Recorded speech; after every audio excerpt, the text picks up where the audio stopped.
के दिया ना कपूर के बाती, लेके पूजनिया करब दिन राती।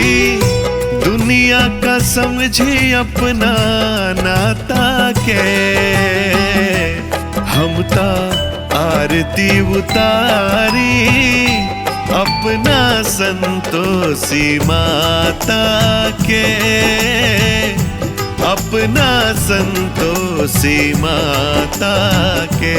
हम ता आरती उतारी अपना संतोषी माता के, अपना संतोषी माता के।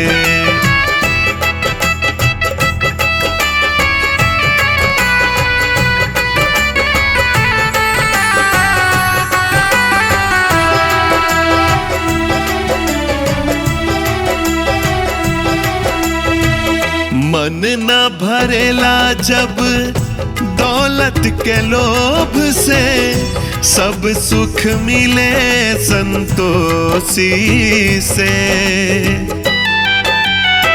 सगरो खजाना या पार देली, भर सब भंडार देली।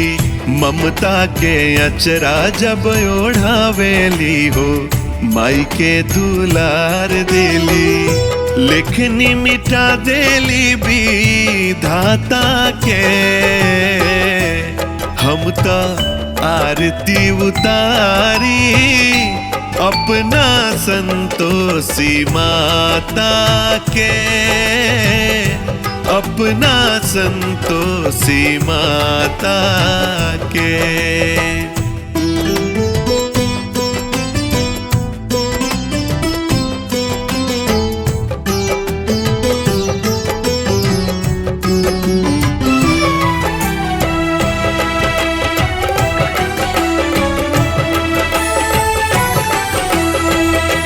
इनके चरनिया में सब सुख बाटे, पार लगई है यह घाटे हो।